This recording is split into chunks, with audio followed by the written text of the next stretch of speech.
Om Jnanatimirandhasya Jnananjana Shalakaya Chakshurimilitam Yena Tasmai Shri Gurave Namaha. A yogi should see the same soul in all manifestations, for all that exists is a manifestation of different energies of the Supreme. In this way, the devotee should see all living entities without distinction. That is the realization of the Supreme Soul. Purport. As stated in the Brahma Samhita, not only does the Supreme Soul enter each and every universe, but he enters even the atoms. The Supreme Soul is present everywhere in the dormant stage, and when one can see the presence of the Supreme Soul everywhere, one is liberated from material designations. The word Sarva Bhuteshu is to be understood as follows. There are 4 different divisions of species. Living entities which sprout from the earth, living entities born of fermentation or germination, living entities which come from eggs, and living entities which come from the embryo. These 4 divisions of living entities are expanded in 8,400,000 species of life. A person who is freed from material designations can see the same quality of spirit present everywhere in every manifested living entity. Less intelligent men think that plants and grass grow out of the earth automatically. But one who is actually intelligent and has realized the self can see that this growth is not automatic. The cause is the soul, and the forms come out in material bodies under different conditions. By fermentation in the laboratory, many germs are born, but this is due to the presence of the soul. The material scientist thinks that eggs are lifeless, but that is not a fact. From Vedic scripture we can understand that living entities in different forms are generated under different conditions. Birds evolve from eggs, and beasts and human beings are born from the embryo. The perfect vision of the yogi or devotee is that he sees the presence of the living entity everywhere. Srila Prabhupada here in this purport refers to the 4 kinds of material bodies of living beings, according to the way in which they are manifest. So there's bijaja, that those which sprout from the earth, those born out of fermentation or germination, shvedaja, that's from sweat, living entities which comes from eggs, andaja, and living entities which come from the embryo, jarayoja. Now it's interesting here that it's mentioned, it's also given in the Vedic knowledge how living beings are generated, or they germinate within perspiration. That refers to germs, presumably. What would you say in modern language? Scientists. It seems to be synonymous with at least certain kinds of germs. They also, insects manifest from perspiration, as we experience, especially in Bombay in the summer. There are lots of little germs which make you itch. That comes from the perspiration. So the Vedic knowledge is another example of how the Vedic knowledge is comprehensive. The knowledge about this world is comprehensive. The conditions of different planets are described. Now, we may say that the descriptions of planets and the solar system, it doesn't match that of modern scientists, but that they have described different planets means that they are aware of them. They recently deplanetized Pluto. They relegated it from the status of a planet.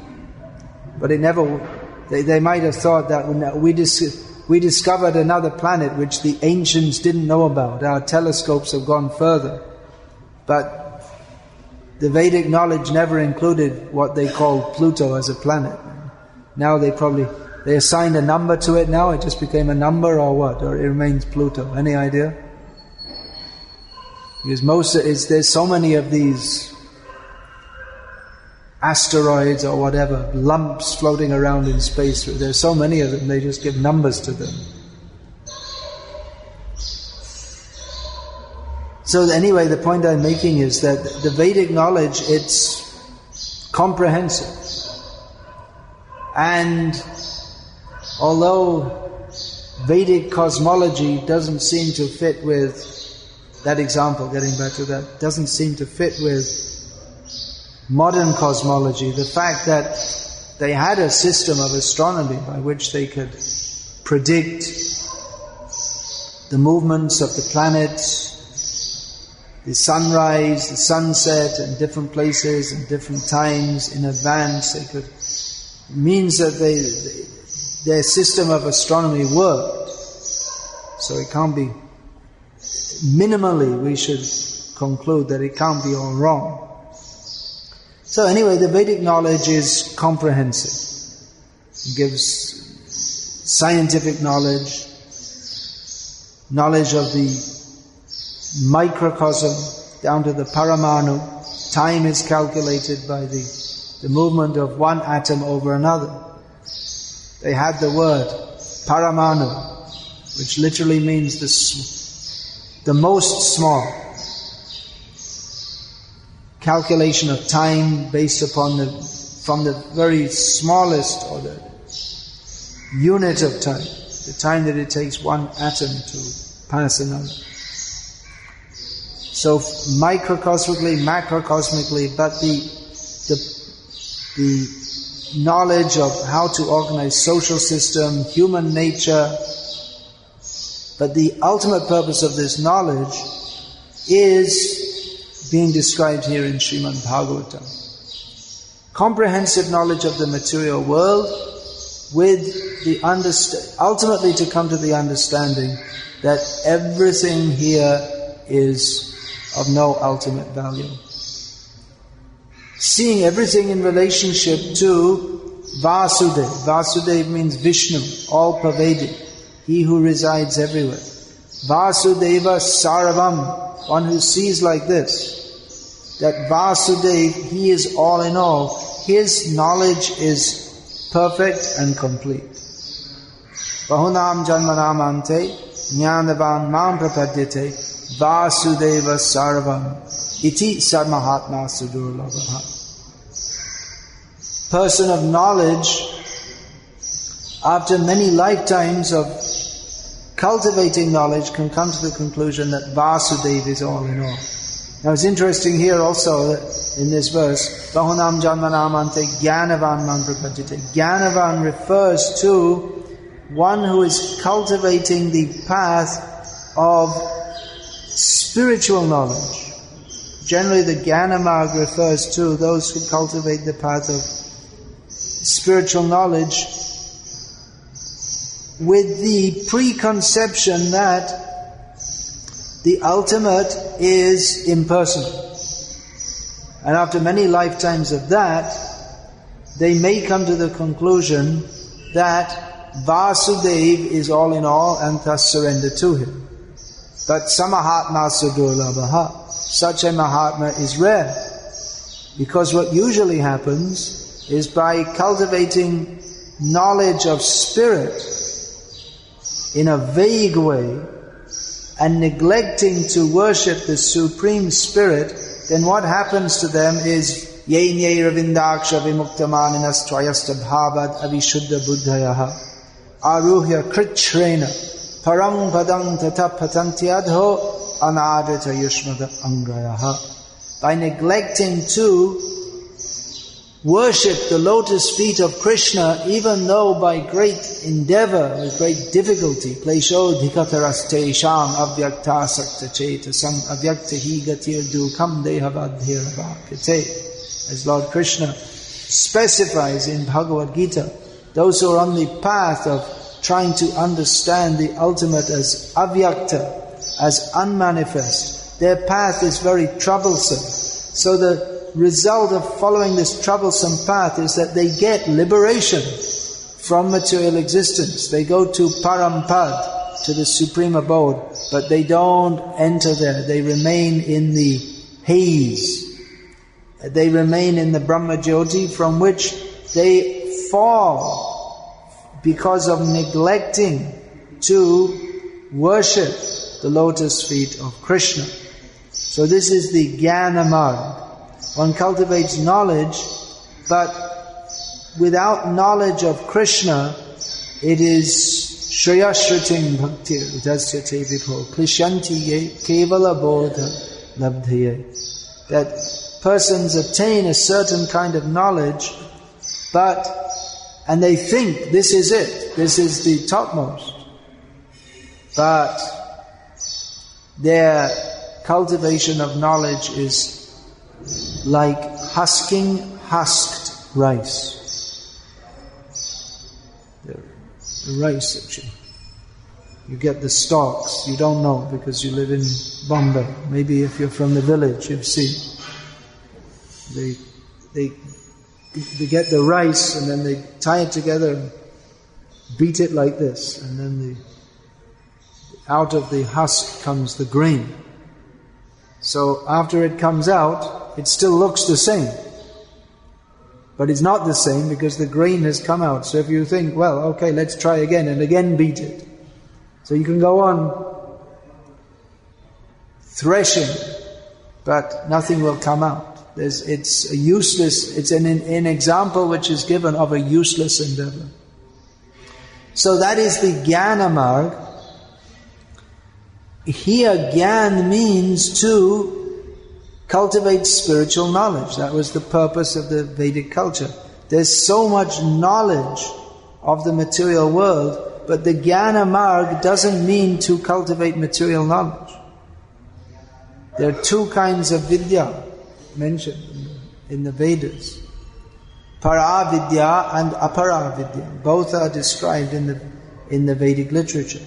Para-vidya means knowledge of spirit, and apara-vidya means knowledge of this material world. So even though there is so much knowledge of this material world given in Shastra, Shastra itself doesn't consider it to be very important.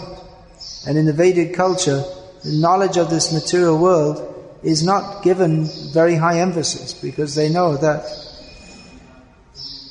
beyond this material world, there is the spiritual world. That spiritual existence is real existence. That's why traditionally in the Vedic culture we find that great respect was given to persons who cultivated spiritual life, or you could say a religious focus was the center of that culture, but persons who fully focused on that, genuine sadhus, they were highly respected. Still, to some extent, that's going on in India today. That there's respect for sadhus, although people don't know what a sadhu is, and even the so-called sadhus don't know what a sadhu is supposed to be. It's a very confused situation. So we can say the culture is there without the knowledge that is the actual life of that culture. And the culture cannot remain long without the knowledge that is at its heart. The present cultural situation of India is something like a chicken with its head cut off. It flaps around for some time, but it won't flap around for long. The head is cut off.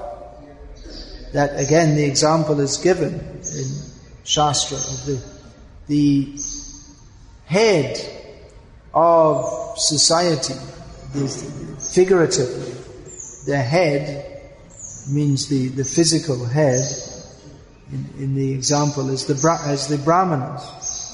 So Prabhupada often said that without the head, without intelligence, the body cannot live. Or if the intellectual leaders of society, they're not real Brahmanas, they're not Brahma Janatiti Brahmana, they don't know what is the ultimate truth. They don't know what that Param Brahma, Param Dhamma, Pavitram Paramam Bhavan, that Krishna is the Supreme Personality of Godhead. If they don't know this, then there'll be so many disturbances in society, as we see practically nowadays. So Brahmanas, they would be cognizant of Brahma-gyan. Brahma means the highest truth. And Brahma also means the Vedas. So they would be cognizant. Cognizant means they're trained, not just automatically. Of course, Rishi means those who are mantra drashta. They would perceive the mantras and reveal that to human society. But even the rishis, it's not that they're not trained in Vedic knowledge. Then they may get more revelation also. So the Brahmanas, they have the spiritual knowledge, but also very practical knowledge. And some may be more expert in some areas than others, because apart from Bhagavan, everyone cannot know everything. So different persons would be expert in different kinds of vidya, material and spiritual. And most respected were those who had the spiritual knowledge and spiritual realization, which is that spiritual realization is being described in this verse, how one should see the Supreme Soul within all souls. Now, according to one's concept, this seeing the Supreme Soul in all souls will be impersonal, a vague idea that all souls are one. But then the more specific understanding is that of the pure devotee, who understands that all souls are one, inasmuch as they're all sheltered under the one Supreme Personality of Godhead. So they see all souls, all living beings as spirit soul, under the autonomy, under the jurisdiction of the Supreme Soul, who is the Supreme Personality of Godhead, Krishna.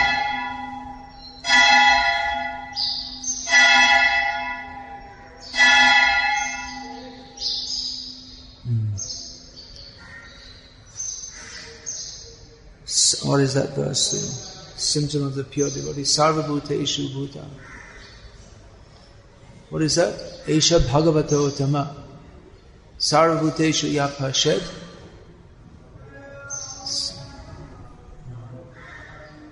I'm not remembering now. That's well-known verse.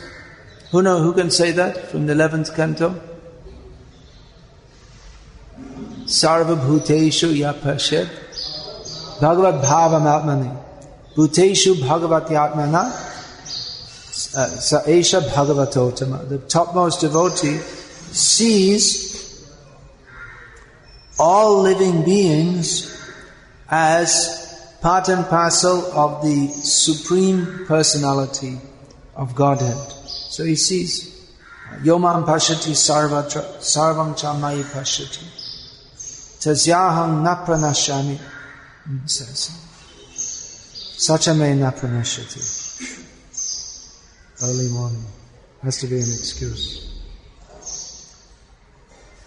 Seeing Krishna in everything, in everyone, and everyone in Krishna. Such a devotee, Krishna says, is not lost to me, nor am I ever lost to him. So this is the vision that a pure devotee cultivates, seeing Krishna everywhere, in everything. This gives meaning to an otherwise meaningless world. How to see Krishna within everything. It's not such a simple thing. It's not so often people ask, well, how can we understand the existence of God when there's so much suffering and injustice in the world? Seeing Krishna everywhere and in everything means, in the beginning stage, that means seeing with Shastra as the eyes. Shastra Chakshuhu. One should see with the eyes of Shastra. How will we see Krishna everywhere? I see a fan, I don't see Krishna dancing. I see a chandelier, but where is Krishna? But by Shastric understanding, we understand that Krishna is Goloka eva nivasatya kila atma bhuto. He is within his own abode. He's also within every living being. He is within every atom.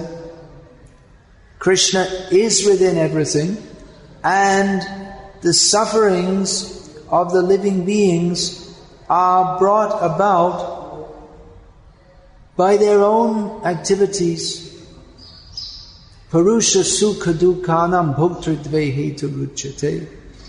The living being who thinks himself an enjoyer of this world, by that very misconception brings about his own so-called enjoyment, thinking himself the enjoyer, and its inevitable concomitant suffering.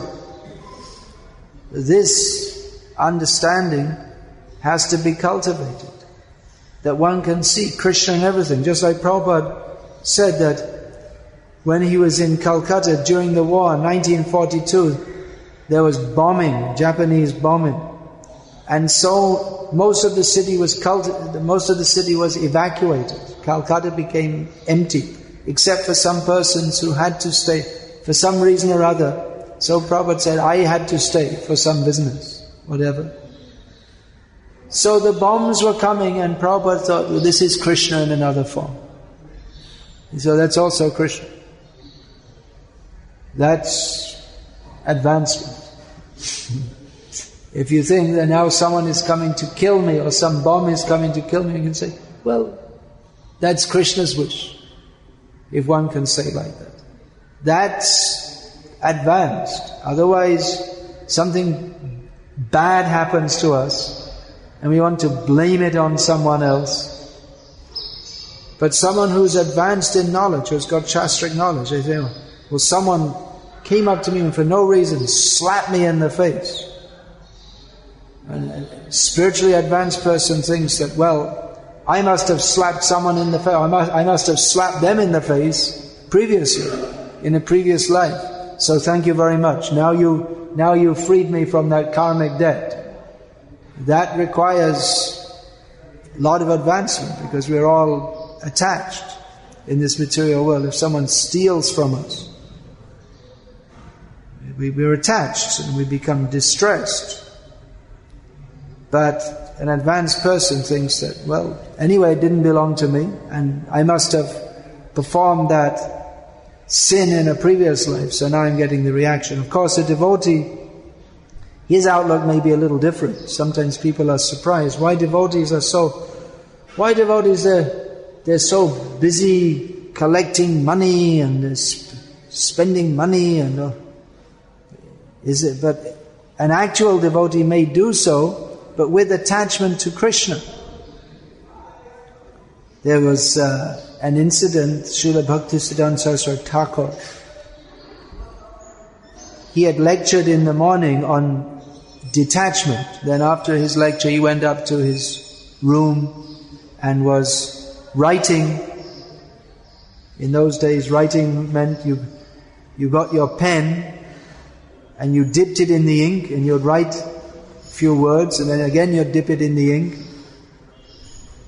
So someone had come and brought some bananas. That's the culture. You visit a sadhu, you bring some fruit. Usually something should be brought. Usually some fruit or some money or something. So the banana was on his desk and he was writing, and a monkey jumped in and swiped the banana. And Bhaktisiddhanta Saraswati Thakur, just seeing that, got up and just tried to grab the bananas as the monkey stole them. And in the meantime, the ink pot got spilled and all his writing was spoiled. So one disciple, seeing this, very foolishly said to his Guru Maharaj that, this morning you were speaking on detachment, and now just for the sake of these bananas you got so upset, you jumped up and you spoiled all your writing. How is that?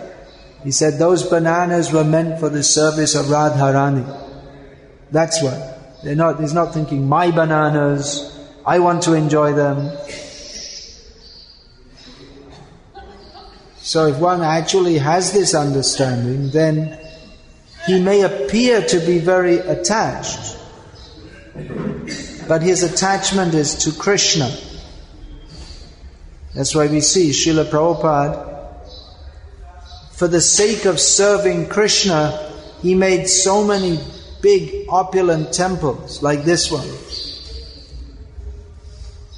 So people may misunderstand that, well, he's attached to opulence, but he's not attached to opulence. He's attached to serving Krishna. He's attached that Krishna should be served very nicely. An opulent temple is just to demonstrate to people of the world that instead of making all arrangements for yourself to live very comfortably, you should make arrangements how Krishna should be served with everything, all the best things of this world. And that's the tradition, not only in India, but we see in the Western countries also. There are so many big churches, all of Europe, every practically 3-4 miles there's a big church. They're the only buildings which have survived going back hundreds of years, apart from big castles which the kings built.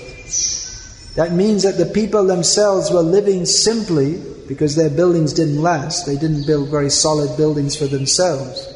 But for God, they made big temples for His glorification. So Prabhupada wanted to demonstrate this principle, but personally, his preference was for living very simply. We saw in early 1977, Prabhupada was living for a few weeks in Bhubaneswar. At that time there was no temple built. The temple came quite a long time later. Prabhupada was living in a hut, and the most modern facility was a tube well, pumping like this. That was in that time in most of Orissa, that was something special. Most of Orissa at that time, the well meant you bring the bucket, you throw the bucket down and you pull it up like that. So Prabhupada had a little modern facility, a tube well, which people think, now in the villages people think, well, that's very backward. We need taps with water. We have to go to the city to get that. So Prabhupada was very content to live like that. In Mayapur also, little hut at the entrance, Prabhupada was living in. So personally, he liked that. He said, I like to live like this. This is sattvic. I like to live like this. But his disciples made beautiful quarters for him all over the world. Many of them are preserved. Here in Bombay, his quarters are preserved. In London, in Melbourne, in so many places. Los Angeles, Prabhupada's quarters. Opulent, they're preserved. Why opulent? Well, one should offer good things to the Guru that he shall use in the service of Krishna, and also to preach to materialistic people. If there's a nice setting, they take it that this person is very important, they feel comfortable. If they're materialistic people, they're not used to sitting on the floor in a mud hut. And although they might respect the sadhu for living like that, they're not much attracted to come and spend much time there. So the opulent facilities are for serving Krishna, not for the appropriation by the sadhus for their own sense enjoyment. So one who sees Krishna everywhere can see this world, how to live in it, how to utilize it for the sake of serving Krishna. Rupa Goswami Prabhupada, he lived in Vrindavan, not all the 6 Goswamis. Chaktva Turnamashesha Mandalapati Shrining Sada Tuchavat Bhudva Dina Ganesha Ko Karunaya Kopina Kantashrita. They gave up the aristocratic way of life, much opulence, to live in the forest of Vrindavan. With their clothing was kopin, some loincloth and kanta, a patchwork quilt. So they lived like that. That was suitable for their service. They didn't need opulence because they were showing the path of renunciation, how one should be renounced. And they were writing books. So that was suitable for their service. But for distributing the knowledge of these books in the modern world, Bhaktivinoda Thakur lived as taking the position of a respectable member of society and preached Krishna consciousness. Bhaktisiddhanta Saraswati Thakur was living a very renounced life, just like his Gurudev Srila Gaurkishore Das Babaji Maharaj. But then when he was ordered by Babaji Maharaj to preach Krishna consciousness, he accepted sannyas, and after that apparently lived in comfort. After taking sannyas, he apparently lived more comfortably. But that was for the sake of informing everyone that Vasudeva Sarvam. Vasudeva is all in all. And please don't lean on the temple pillar. Hare Krishna. The temple pillar is not built for us to lean on. Hare Krishna. It's time for the end of class.